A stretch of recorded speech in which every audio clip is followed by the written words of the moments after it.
বৃষ্টি ও ঢলের কারণে গেল কয়েকদিনে সিলেট ও কুড়িগ্রামের অধিকাংশ নদ-নদীর পানি বাড়লেও বিপদসীমার নিচে রয়েছে। সিলেটে শুধু কুশিয়ারা নদীর পানি দুটি পয়েন্টে বিপদসীমার উপরে। পানি উন্নয়ন বোর্ড জানিয়েছে, সিলেটে গত ২৪ ঘন্টায় সুরমা ও কুশিয়ারা নদীর পানি কমেছে। তবে আগামী ৪৮ ঘন্টায় মেঘালয় ও আসামে মাঝারি ভারী বৃষ্টিপাতের সম্ভাবনা আছে। একই অবস্থা থাকবে সিলেট বিভাগেও। ভারী বর্ষণ হলে সিলেট অঞ্চলের নদ-নদীর পানি বৃদ্ধি পাবে। অন্যদিকে কুড়িগ্রামে ধরলা, তিস্তা ও দুধকুমার নদীর পানি স্থিতিশীল রয়েছে। তবে বেশ কয়েকদিন ধরে পানি আটকে থাকায় দুর্ভোগে নিম্নাঞ্চলের মানুষ, পাশাপাশি ফসলের ক্ষেত পুরোপুরি নষ্ট হওয়ার আশঙ্কায় নদী পাড়ের মানুষ। পানি উন্নয়ন বোর্ড জানিয়েছে, ব্রহ্মপুত্রের পানি আগামী ৪ থেকে ৫ দিন বৃদ্ধি অব্যাহত থাকবে। এছাড়া আগামী ২৪ ঘন্টা ধরলা, তিস্তা ও দুধকুমার নদীর পানি স্থিতি অবস্থায় থাকবে, এরপর কমতে শুরু করবে। এবার জেনে নেব সিলেটের খবর। সিলেটে রয়েছেন সহকর্মী তাহিদ রহমান। তাহিদ, সিলেট অঞ্চলের নদ নদীর পানির কি পরিস্থিতি, বন্যার কোন আশঙ্কা আছে কিনা, পানি উন্নয়ন বোর্ড কি বলছে, বিস্তারিত জানাবেন আমাদের। রিদওয়ান, দেখুন, সিলেটে গত ২৪ ঘন্টায় সব কয়টি নদ নদীর পানি কিন্তু কমেছে। এই মুহূর্তে আমাদের কাছে যেটি খবর রয়েছে, পানি উন্নয়ন বোর্ড বলছে যে শুধুমাত্র কুশিয়ারা নদী অমলশীদ পয়েন্টে বিপদসীমার ১৯ সেন্টিমিটার ওপর দিয়ে প্রবাহিত হচ্ছে। বাদবাকি অর্থাৎ সুরমা সহ অন্যান্য যে নদ নদীগুলো রয়েছে, সারি, গোয়াইন, লুভা, এই নদ নদীর পানিগুলো কিন্তু আসলে গত ২৪ ঘন্টায় কমেছে। পানি উন্নয়ন বোর্ড যেটি বলছে যে উজানে মেঘালয় সংলগ্ন এলাকায় ভারী বর্ষণ হলে কিন্তু সিলেট অঞ্চলের নদ নদীর পানি বাড়বে। এদিকে আপনাকে যদি আরেকটি বিষয় জানিয়ে রাখি যে সিলেটে গত ২৪ ঘন্টায় কিন্তু যে বৃষ্টিপাতের পরিমাণ সেটি হচ্ছে ১৫.২ মিলিমিটার, অর্থাৎ ১৫.২ মিলিমিটার বৃষ্টিপাত গত ২৪ ঘন্টায় সিলেটে হয়েছে। আরেকটি গুরুত্বপূর্ণ বিষয় হচ্ছে যে আবহাওয়া অধিদপ্তর যেটি বলছে যে আজ সকাল থেকে পরবর্তী ৪৮ ঘন্টায় ভারতের মেঘালয়, আসামে মাঝারি ভারী থেকে ভারী বৃষ্টিপাতের সম্ভাবনা। একই অবস্থা থাকবে সিলেট বিভাগেও।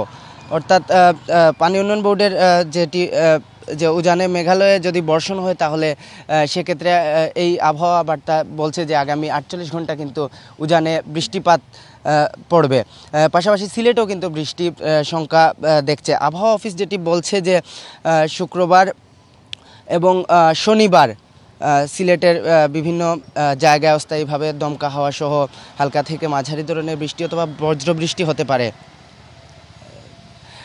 অর্থাৎ এই মুহূর্তে আমরা যেটি দেখছি যে সুরমার পাড়ের যে পয়েন্টটিতে আমরা রয়েছি সেই পয়েন্টটিতে সুরমা নদী প্রবাহিত হচ্ছে। আর বন্যার যে সংখ্যার কথা আপনি বলছেন যে আসলে যদি ৪৮ ঘন্টা কিন্তু বৃষ্টিপাত রয়েছে, উজানে বৃষ্টি হলেই কিন্তু সিলেটে বন্যা দেখা দেয়। তবে গেল বছরগুলোর তুলনায় এই সময়টাতে কিন্তু টানা ৩ দফা বন্যা হয়ে গিয়েছিল। সেই তুলনায় এইবার আসলে বৃষ্টিপাতের পরিমাণ সিলেটে কম।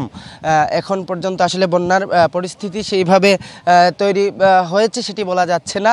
তবে আগামী ৪৮ ঘন্টা কিন্তু উজানেও বৃষ্টি হবে, সিলেটেও বৃষ্টি হবে এবং বর্তমান পরিস্থিতি আসলে অবস্থার দৃষ্টিতে বোঝা যাবে। তবে আবহাওয়া অফিস বলছে যে আগামী ২ দিন পরে কিন্তু বৃষ্টিপাতের প্রবণতা কমবে। তো এই ছিল আমার কাছে সিলেটের সুরমা পাড় থেকে সিলেটের বন্যা এবং নদ নদীর পূর্বাভাসের সর্বশেষ।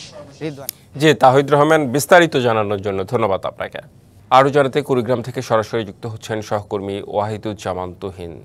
তুহিন, বেশ কয়েকদিন ধরে ফসলের জমি পানিতে তলিয়ে আছে, কি অবস্থা সেখানে, মানুষ কিভাবে মোকাবেলা করছে?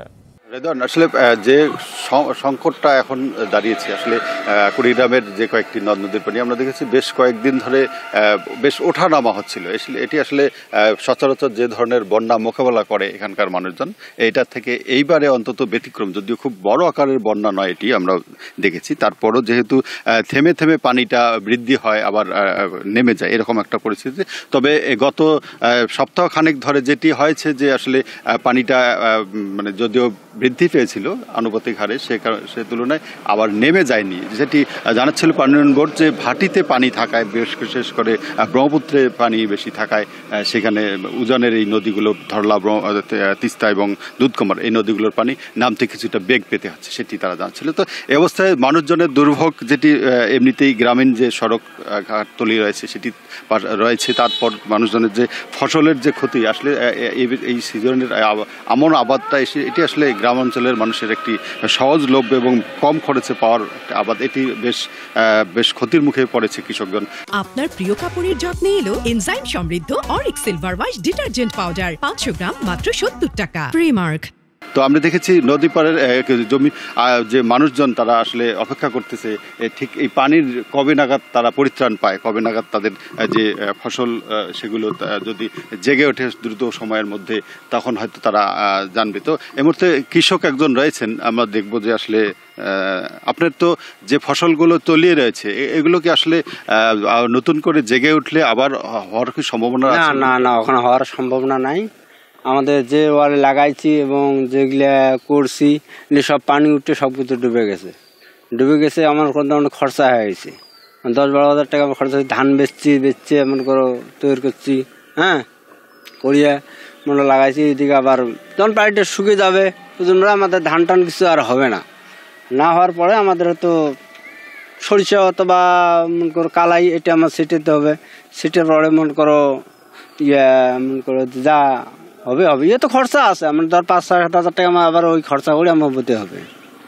ঠিক আসলে এরকমই তাদের চিন্তা যে আসলে এই পানি নেমে যাওয়ার পর নতুন করে যে ফসল লাগানো, এটাও তাদের চিন্তার বিষয়, এটি তারা ভাবছিলেন এই নদী পাড়ের মানুষজন।